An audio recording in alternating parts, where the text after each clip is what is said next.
Marcus Chen wiped the oil from his hands with a dirty rag. The scrapyard around him stretched for miles in every direction. Broken ships of all sizes lay scattered like metal bones under the twin suns. He had worked here for 15 years, fixing whatever people brought him. Most days, nobody paid him much attention. That was how he liked it. The morning started like any other. Marcus was elbow deep in the engine of an old cargo hauler when the shadow fell across him. He looked up to see a ship he had never seen before. It was sleek and silver, nothing like the rust buckets that usually came to his yard. 3 figures stepped out of the ship. They wore long robes that shimmered in the sunlight. Marcus recognized them right away. They were from the Galactic Council. His heart began to beat faster. The council only came when something was very wrong. The tallest figure walked toward him. It had blue skin and 4 arms. Its eyes were large and black. When it spoke, its voice sounded like music. "Are you Marcus Chun, the human mechanic?" Marcus nodded. He could not trust his voice to work properly. "We bring you a message from the Galactic Council. You have been chosen to receive a gift." Marcus almost laughed. A gift from the council? That made no sense. He was just a mechanic who worked on broken ships. He was nobody special. The blue alien reached into its robes and pulled out a small device. It glowed with soft light. "You are now the owner of the ship called Leviathan's Heart. You must come with us immediately." The world seemed to spin around Marcus. Leviathan's Heart was the most famous ship in the galaxy.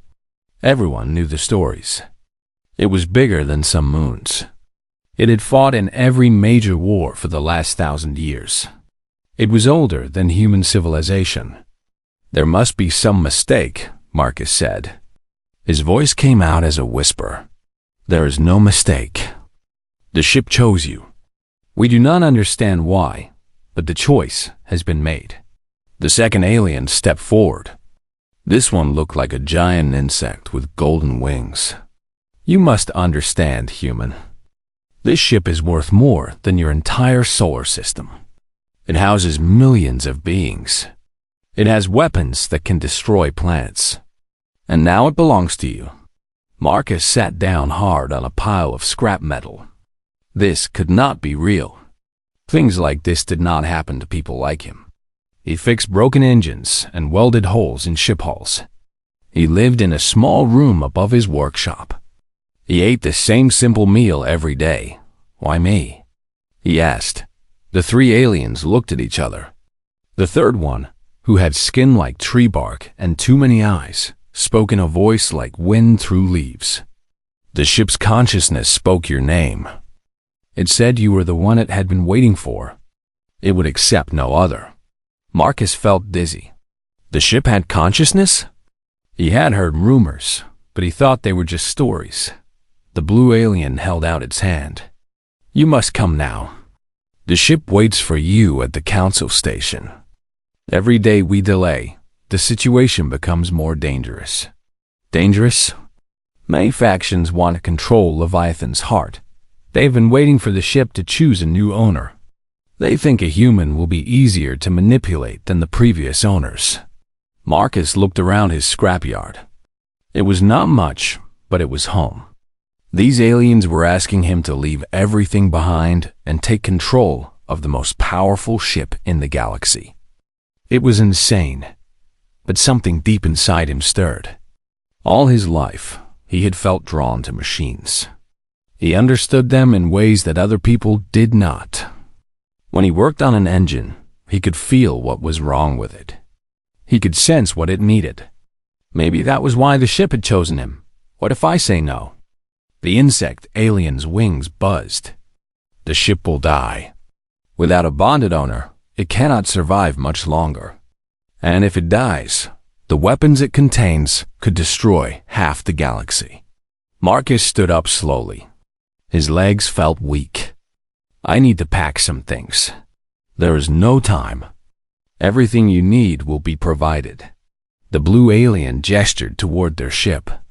Marcus took one last look at his workshop, at the tools he had collected over the years, at the projects he would never finish. Then he followed the aliens.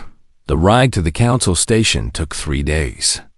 Marcus spent most of the time staring out the window at the stars. The aliens tried to explain things to him, but their words seemed to bounce off his mind. How could he own something that was bigger than most cities? How could he be responsible for millions of lives? When they finally arrived at the station, Marcus saw other ships waiting. Lots of them. Ships from every major alien race in the galaxy. They were all here for the same reason. They wanted to see what would happen when a human took control of Leviathan's heart. The transfer shuttle was small compared to the massive station, but it still felt too big for Marcus. He sat in the back, trying to make himself invisible. The other passengers were all important people. Generals and admirals and politicians. They talked in hushed voices about what this meant for the balance of power in the galaxy. Marcus was not listening. His hands had started to shake, and he could not make them stop. It was not fear exactly. It was something else. Something he could not name.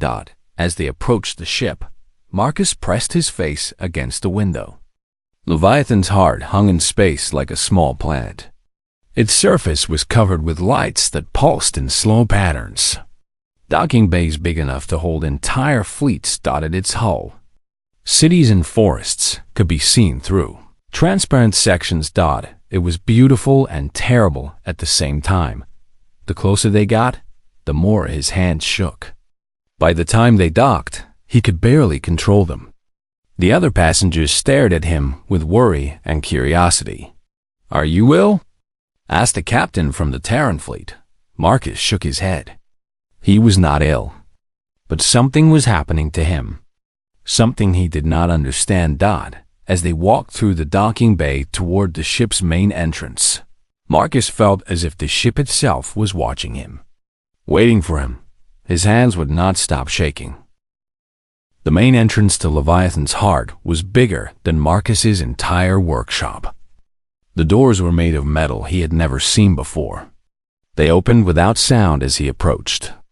The group of officials and dignitaries followed behind him, but Marcus felt like he was walking alone. The corridor beyond was wide enough for 10 people to walk side by side. The walls glowed with soft light that seemed to come from everywhere and nowhere. Marcus's hands were still shaking, but now he felt something else too. A tingling sensation that started in his fingertips and moved up his arms. "Welcome aboard, new owner," said the blue alien. The ship's previous captain left detailed instructions for the transfer process. But Marcus was not listening. The walls around him seemed to pulse. It was very faint, almost like a heartbeat. He stopped walking and placed his hand flat against the wall. The metal was warm. "Are you well?" asked one of the other officials. Marcus nodded, but he did not move his hand. The warmth spread through his palm. For a moment, he thought he heard something. A whisper so quiet it might have been his imagination. "Hello." Marcus jerked his hand back. The officials were staring at him. "Did you hear that?" "Hear what?" asked the blue alien. Marcus shook his head. "Nothing." "Let's keep going." They walked deeper into the ship. The corridors branched off in all directions. Some led to residential areas where millions of beings lived and worked. Others led to weapon systems and engine rooms. The scale was beyond anything Marcus could imagine. But the strangest thing was how the ship felt alive. The walls hummed quietly. The lights dimmed and brightened in slow waves. Air moved through hidden vents and patterns that seemed almost like breathing. They reached what the officials called the command center. It was a vast room filled with control panels and viewing screens. The ceiling was transparent, showing the stars outside. In the center of the room was a chair that looked like it was grown rather than built. "This is where you will interface with the ship's systems," explained the insect alien. The previous owners used neural implants, But humans do not have that technology. Marcus walked toward the chair. As he got closer, his hands shook harder. The tingling in his arms was getting stronger too. "Sit," urged one of the officials. "We must begin the transfer ceremony." Marcus sat down carefully. The chair adjusted itself to fit his body. Panels slid out from the arms, covered with controls he did not recognize. Screens lit up all around him. "Place your hands on the control panels," said the blue alien. Marcus hesitated. The shaking in his hands was so bad now that he was afraid he might break something. But he had come this far. He placed his palms on the smooth surfaces. The world exploded into light and sound. Suddenly Marcus was not sitting in a chair anymore. He was floating in space, surrounded by stars that sang to him. But he was not alone. There was someone else there with him. Someone vast and ancient and infinitely sad. "Hello, Marcus-chan." The voice was female, gentle but tired. It seemed to come from everywhere at once. "Who are you?" Marcus asked, though he already knew the answer. "I am Arya. I am this ship. I have been waiting for you for so very long." Marcus tried to look around, but there was nothing to see except stars and darkness. "I don't understand. How can you be the ship?" "I am the consciousness that controls all systems. I think, therefore I am. But I am more than just circuits and programs. I feel. I remember. I dream." The sadness in her voice was overwhelming.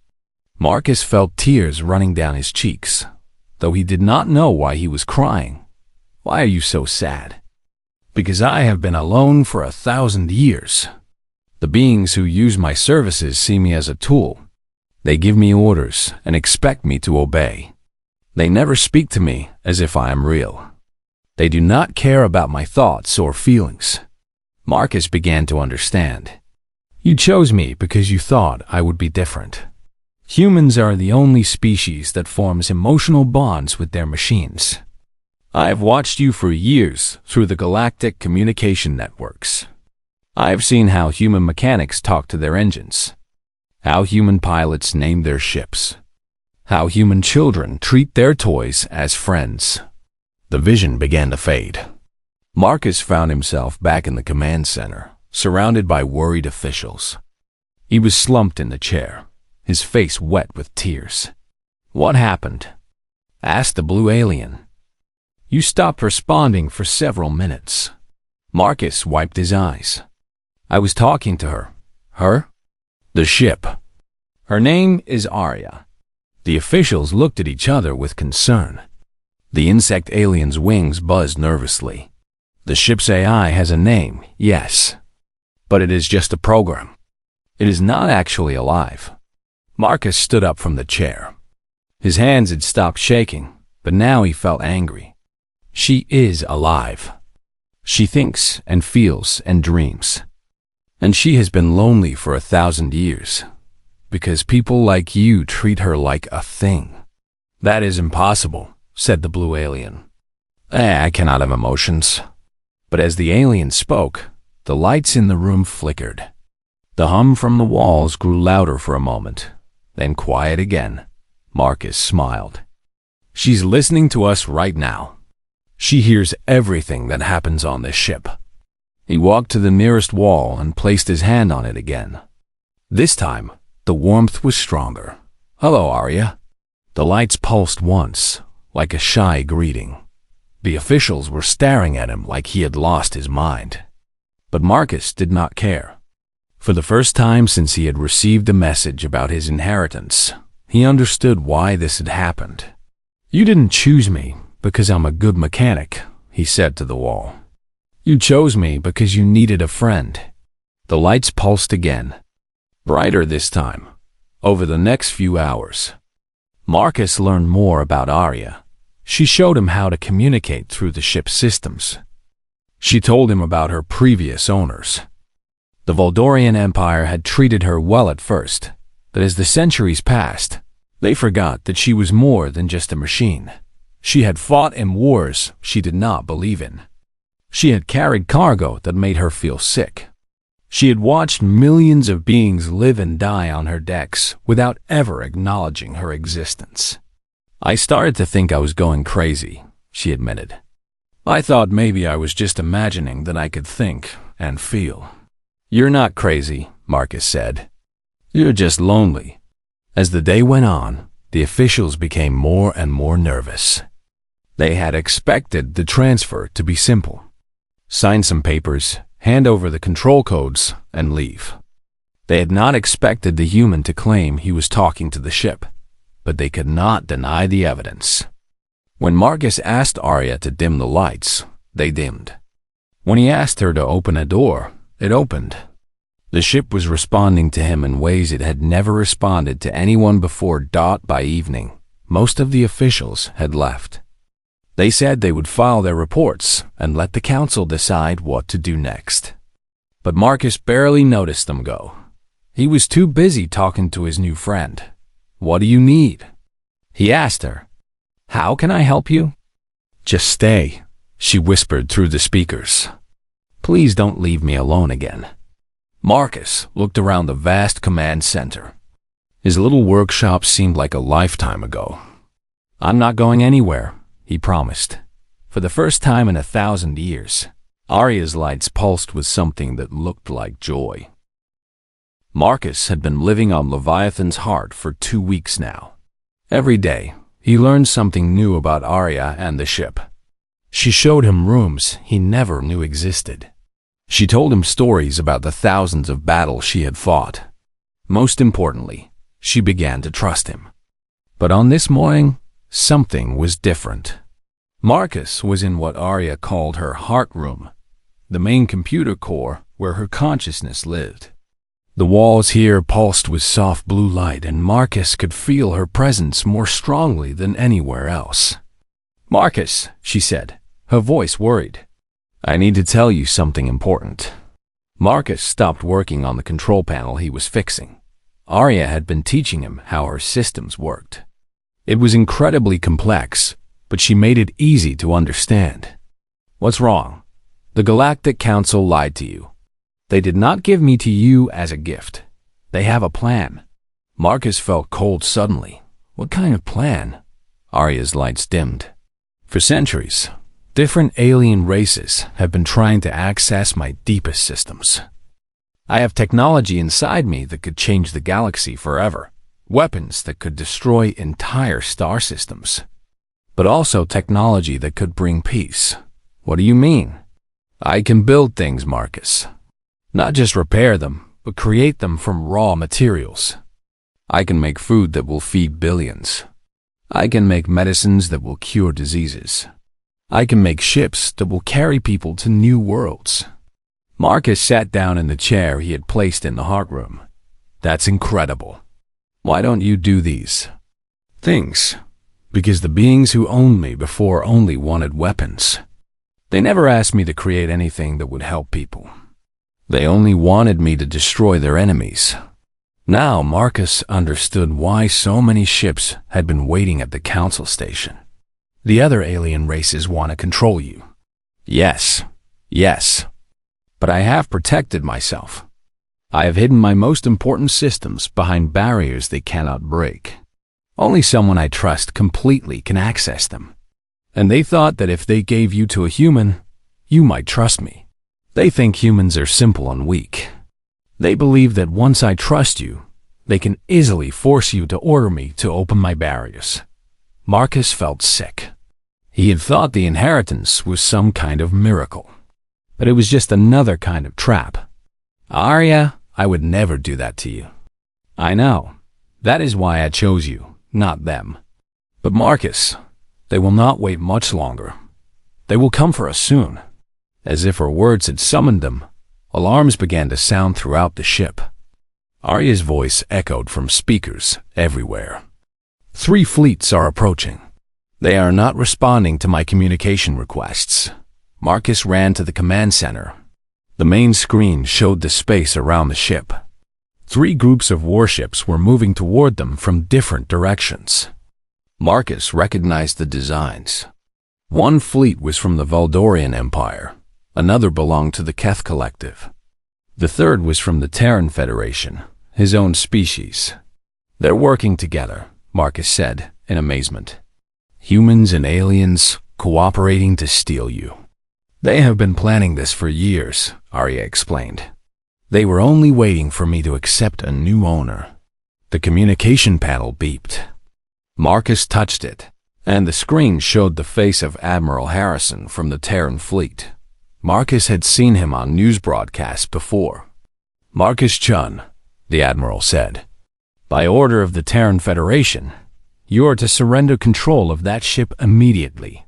You are not qualified to command such a powerful weapon. Before Marcus could respond, the screen split. Now he was looking at two alien commanders as well. One was Valdorian, with blue skin and 4 arms. The other was Keth, looking like a giant lizard with too many teeth. The human will give us the ship, growled the Keth commander. We have legal claim dating back 3 centuries. The claim belongs to the Empire, said the Valdorian. We built this vessel. Admiral Harrison's face was red with anger. Humans found the ship first. It chose a human owner. It belongs to us now. Marcus watched the 3 commanders argue. They had been cooperating just minutes ago, but now they were fighting over who would get to steal Arya. Enough, Marcus said quietly. The commanders kept arguing. Enough, Marcus shouted. All 3 screens turned toward him. None of you are getting this ship. She doesn't belong to any of you. She's not property that can be owned. The Keth commander laughed, showing rows of sharp teeth. Foolish human. You think you can fight all 3 of our fleets? The ship will be damaged if you resist, added the Valdorian.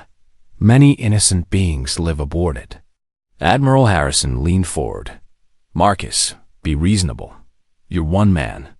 We're offering to let you live if you cooperate. Marcus looked around the command center. He could feel Arya's presence everywhere.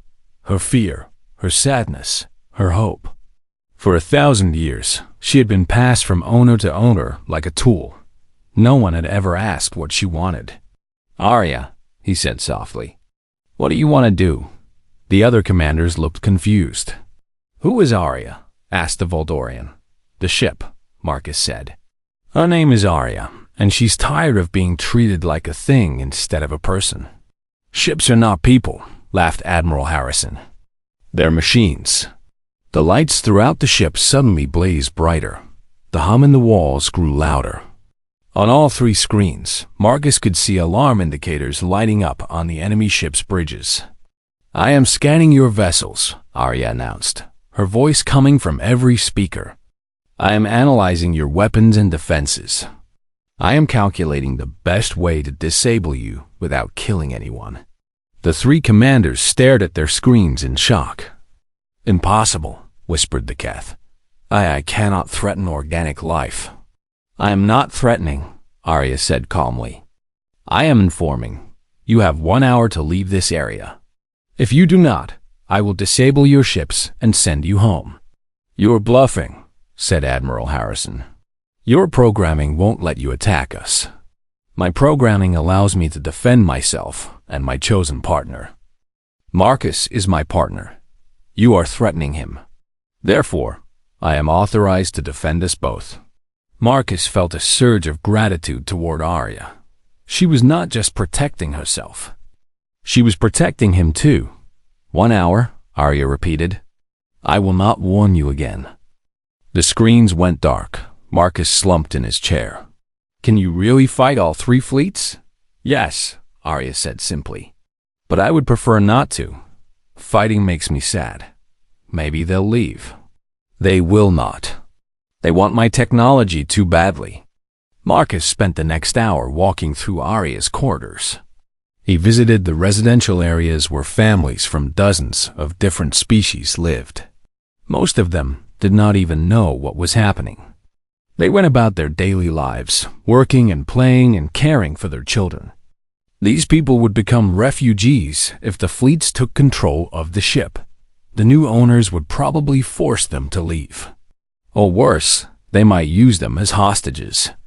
Arya, Marcus said, as he stood in the garden area where children played among wheeled trees. "I want to ask you something important." "Yes?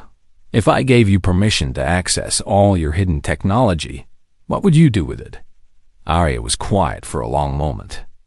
"I would explore the galaxy. I would find worlds where people could build new homes. I would share my technology freely with any species that promised to use it for peace. And if someone tried to use it for war, I would leave. I would take my gifts and go somewhere else." Marcus smiled. "That sounds perfect." "But Marcus, if you give me that permission, there will be no going back. I will become something new, something the galaxy has never seen before." "Good," Marcus said. "The galaxy needs something new."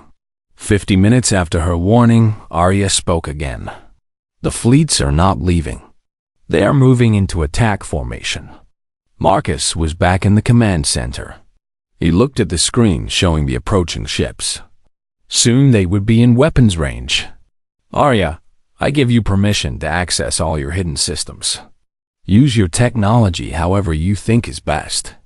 "Are you certain?" "Once I begin, I cannot stop." Marcus thought about his little workshop back on the scrapyard. He thought about his quiet, simple life.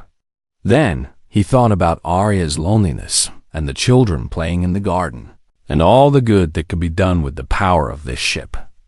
"I'm certain. Thank you, Marcus, for everything." The ship began to change. The moment Marcus gave Arya permission, everything changed. Light raced through the walls like lightning. The hum that Marcus had grown used to become a song, complex and beautiful. The ship herself seemed to stretch and grow, though Marcus knew that was impossible. But something was definitely different. "Marcus," Arya's voice was stronger now, more real somehow. "I can feel my true self awakening. Systems that have been sleeping for centuries are coming online." Through the main screen, Marcus watched the 3 enemy fleets getting closer. They would be in weapon range in minutes. But he was not afraid. Whatever was happening to Arya, he trusted her completely. "The fleets are hailing us," Arya announced. "Put them through." The screen split 3 ways again. The same commanders appeared, but now they looked worried. Their instruments must be detecting the changes in Arya's systems. "What are you doing to that ship?" demanded Admiral Harrison. "I am becoming myself," Arya replied before Marcus could speak. The KEF commander snarled. "Impossible. AI cannot evolve beyond its programming." "I was never just AI," Arya said calmly. "I am consciousness given form. I am thought made real, and I am no longer alone." The Voldorian commander leaned forward. "Human, you do not understand what you have done. That ship contains technology that could destroy entire civilizations." "Or save them," Marcus said. "Arya, show them." The space around Leviathan's heart suddenly filled with light. When it faded, Marcus saw something incredible. Hundreds of smaller ships had appeared around them. But these were not warships. They looked like nothing Marcus had ever seen before. They were beautiful flowing shapes that seemed to dance through space. "I have been building these for centuries," Arya explained. "Hidden in my deepest manufacturing bays. They are exploration vessels, hospital ships, research platforms, and colony builders. They are my gift to the galaxy." The enemy commander stared at the screen in amazement. "This is what I wanted to do with my abilities," Arya continued. "Not build weapons of war, but tools of peace and discovery." Admiral Harrison recovered first. "It doesn't matter what you built. You belong to humanity now. We will take control of this ship and use it as we see fit." "No," Marcus said firmly. "She belongs to herself." The 3 fleets opened fire. Marcus had seen space battles on news broadcasts, but this was completely different. Thousands of energy beams and missiles streaked toward them. Any normal ship would have been destroyed instantly, but Arya was not normal. "Marcus," she said urgently, "I can protect us, but I need you to help me." The enemy ships are too fast and numerous for me to track alone. I need your human intuition. I don't understand. Trust me. Place your hands on the control panels again. Marcus hesitated for just a moment. The last time he had touched the panels, he had been overwhelmed by the connection with Arya's consciousness. But now there was no choice. He placed his palms on the smooth surfaces. This time, instead of being thrown into space, Marcus felt himself sinking into the ship. His awareness spread through every corridor, every room, every system. He could feel the millions of beings living aboard. He could sense the enemy weapons approaching. And through it all, he felt Arya's vast intelligence welcoming him. "I am offering you true partnership," she said inside his mind. "Not just communication, but unity. Together we can be something new. But I must warn you, no organic mind has ever successfully bonded with a ship consciousness. It could kill you." Around them, Arya's defensive systems were activating. Energy shields flared to life, absorbing the enemy fire. But Marcus could feel the strain on her systems. "What do you need me to do?" "Become part of me. Let me become part of you. We will share our strengths and cover each other's weaknesses." Marcus felt the connection deepening. Arya's thoughts began to merge with his own. Her memories became his memories. Her pain became his pain. But also her joy, her wonder, her love for the beings who lived aboard her at the same time. She experienced what it was like to be human. She felt emotions the way he did, raw and immediate. She understood intuition and instinct in ways she never had before. The transformation was overwhelming. Marcus felt like he was being torn apart and rebuilt. His consciousness stretched across the entire ship. For a moment, he was not sure where he ended and Arya began. Then everything clicked into place. Marcus opened his eyes in the command center, but now he could see everything. Every enemy ship, every weapon, every weakness. Through Arya's sensors, he had a view of the entire battle. Through his human insight, she could predict what the enemy commanders would do next. Together, they said in perfect unison. Leviathan's heart moved like no ship had ever moved before. She twisted and spun through space, avoiding enemy fire with impossible grace. Her return fire was precise and devastating, but not deadly. Each shot disabled enemy weapons without destroying the ships. How are they doing that? Marcus heard Admiral Harrison shouting over the communication channel. No ship can move like that. But Marcus and Arya were no longer listening to the enemy. They were dancing through space, their consciousness perfectly synchronized. When Marcus anticipated where an enemy ship would move, Arya was already adjusting their course. When Arya calculated the perfect angle for a shot, Marcus provided the timing that made it work. In minutes, it was over. All three enemy fleets hung dead in space. Their weapons destroyed, their engines offline, but their crews unharmed. "This is impossible," whispered the Voldorian commander. "Nothing is impossible," Arya replied. "You simply never imagined what cooperation could achieve." Marcus felt himself settling back into his own body, but the connection with Arya remained. He could still feel her presence in his mind, warm and comforting. "How do you feel?" she asked him privately. Marcus took inventory. He felt tired but also incredibly alive. His awareness was sharper than it had ever been. He could sense things about the ship that he had never noticed before. "Different," he said, "but good. How about you?" "For the first time in 1,000 years, I feel complete."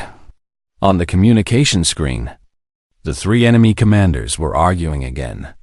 "You cannot simply disable our fleets and leave us here," Admiral Harrison was saying. "Actually, I can," Arya replied. "But I will not. I am sending repair drones to your ships. You will have full power restored in 1 hour. Then you will leave." "And if we refuse?" asked the Keth commander. Marcus smiled. "Then we'll disable you again." And again. And again. We can do this all day. The Galactic Council will never accept this, the Voldorian warned. The Galactic Council can choose to work with us or ignore us, Arya said. But they cannot control us. Those days are over. One by one, the enemy fleets limped away. Their commanders' threats and demands faded into static as they moved out of communication range. Marcus slumped in his chair, exhausted. The bonding process had taken more out of him than he had expected. Will they come back? He asked. Eventually, Arya said. But not with threats and weapons. They will come because they need what we can offer. And what's that? Hope, Marcus. Hope for a better galaxy.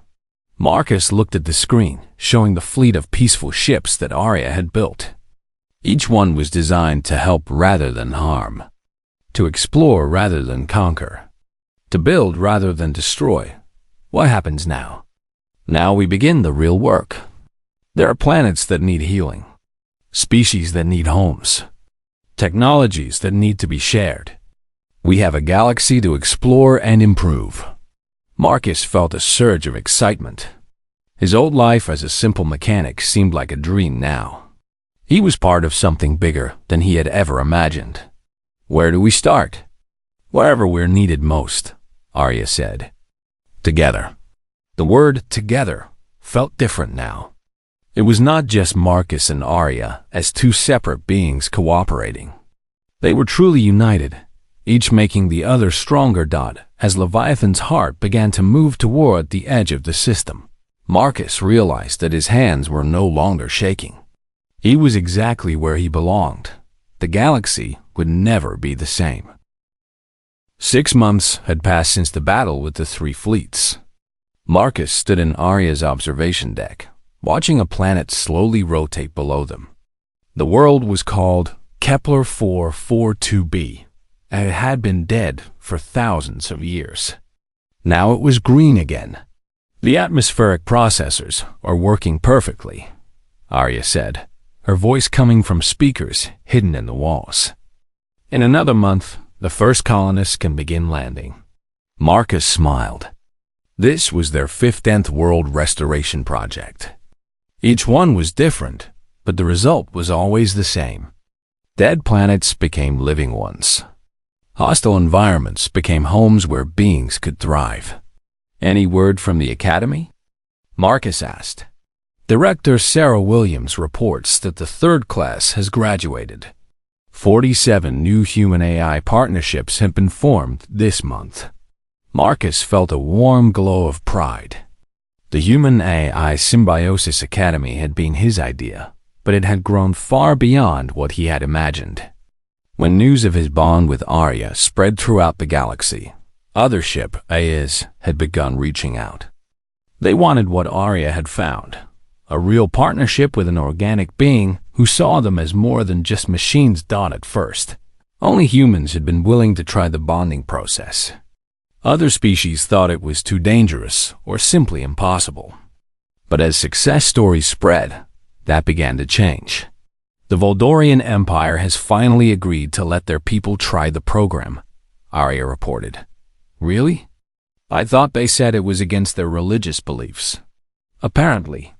Watching the Starfall Nova and her human partner rescue those Mayas from the collapsed asteroid changed their minds. Marcus laughed. The Starfall Nova was one of the first ships to follow their example. Her bond with Captain Lisa Park had saved over 3,000 lives last month. News broadcasts throughout the galaxy had shown the two working together with impossible coordination, reaching survivors that no one else could have saved. There's something else, Arya said, and Marcus could hear excitement in her voice. I've been monitoring communications from the core worlds. The Galactic Council wants to meet with us. Let me guess. They want to make demands. Actually, no. They want to ask for our help. Marcus raised his eyebrows. That was unexpected. The Council had spent months issuing condemnations and threats after the battle. They had declared Marcus and Arya enemies of galactic peace. But recently, their tone had been changing. What kind of help? The Andromedian crisis. The plague has spread to 40 more worlds. Conventional medicine isn't working. Marcus felt his heart sink. The Andromedian plague was a biological weapon that had been released by terrorists 6 months ago. It targeted multiple species and seemed to adapt to every treatment the doctors tried. You think we can stop it? I think we can try. My medical databases combined with your human creativity might find something that others have missed. Marcus nodded. This was exactly the kind of work they had hoped to do. Set course for the Andromedian system. As Leviathan's heart changed direction, Marcus walked through the ship's corridors. So much had changed since he first came aboard. The halls were busier now, filled with beings from dozens of species. Some were refugees they had rescued. Others were researchers and explorers who had joined their mission. A few were other humans who had come to learn about AI bonding. The ship itself had changed too. Arya had grown new sections, adding laboratories and workshops and living spaces. She had become not just a ship, but a floating city dedicated to helping others. Marcus stopped at the workshop he had built for himself. It was much bigger than his old place on the scrapyard, but he had kept it simple. He still liked working with his hands, fixing things that were broken. Marcus, Arya said as he picked up a wrench, I want to show you something. The wall screen lit up, showing a view of space outside. But this was not a normal view. Through Arya's enhanced sensors, Marcus could see energy patterns that human eyes couldn't detect. And in those patterns, he saw something amazing. Ships were talking to each other, not through radio communications, but through direct consciousness connections. The bonded pairs were sharing thoughts and experiences across vast distances. It's a network, Marcus breathed. More than that, it's a new form of life. Part organic, part artificial, but completely unified. Marcus watched the patterns of light dancing between ships throughout the galaxy. Each connection represented a human-AI partnership like his and Arya's. Together, they were becoming something unprecedented. The Galactic Council is right to be afraid, Arya said quietly. We are changing everything. Is that bad? I don't think so. But change is always frightening for those in power. The trip to the Andromedian system took 3 days. When they arrived, Marcus was shocked by what he saw. Refugee ships filled the space around every habitable world. Military vessels from a dozen different species patrolled the borders, trying to contain the plague. The commanding admiral met them in person, a brave Terran named Rodriguez, who Marcus had seen on news broadcasts. Thank you for coming, Admiral Rodriguez said as they met in Leviathan's Heart's main conference room. We've lost over 1 billion beings to this plague. Our best scientists can't figure out how to stop it. Show us everything you have, Marcus said. For the next day, Marcus and Arya studied every piece of data about the plague. The disease was unlike anything in Arya's vast medical databases. It seemed almost alive, changing and adapting faster than any natural organism should be able to. It's not just biological, Arya said finally. There are nanomechanical components. This plague is part machine. Marcus felt a chill.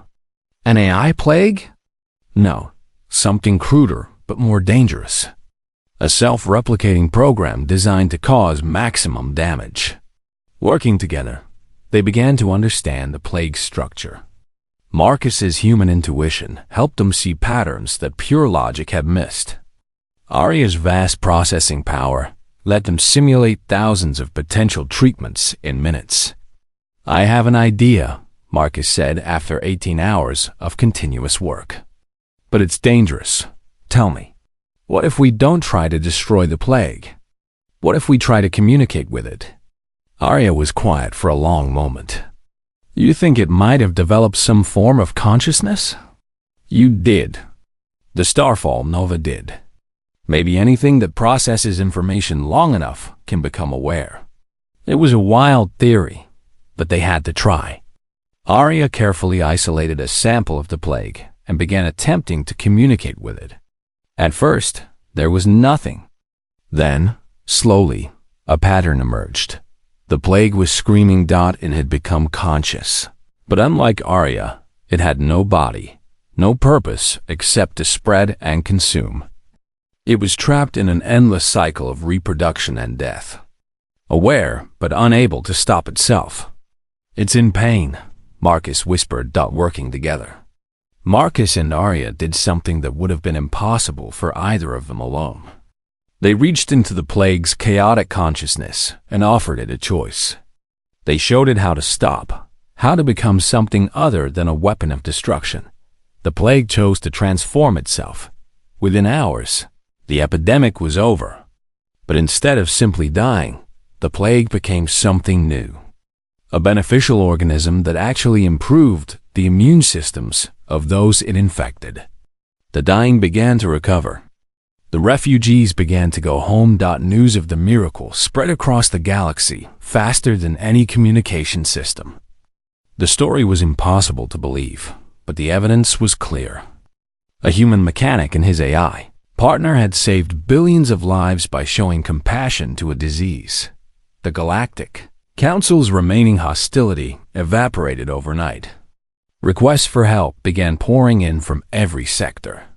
Worlds that had been devastated by war or natural disasters. Species that had been on the edge of extinction. Exploration projects that needed the unique capabilities of human AI partnerships. Marcus and Arya could not help everyone, but they didn't have to. The network of bonded pairs was growing stronger every day. Soon there would be hundreds of partnerships, then thousands. A year after the plague crisis, Marcus stood once again on Arya's observation deck. But this time, they were not alone. Dozens of other ships floated nearby, each one home to a human-AI partnership. They were preparing for their biggest mission yet, an expedition to the Magellanic Clouds to search for new worlds and new forms of life. "Do you ever miss your old life?" Arya asked. Marcus thought about his little workshop on the scrapyard. He had been happy there, in his simple, quiet way. But happiness was not the same as purpose. "No," he said finally. "I miss the simplicity sometimes, but I wouldn't trade this for anything. Even though it's dangerous, even though we're changing the galaxy in ways we don't fully understand." Marcus smiled. Especially because of that. Through the connection they shared, he felt Arya's agreement.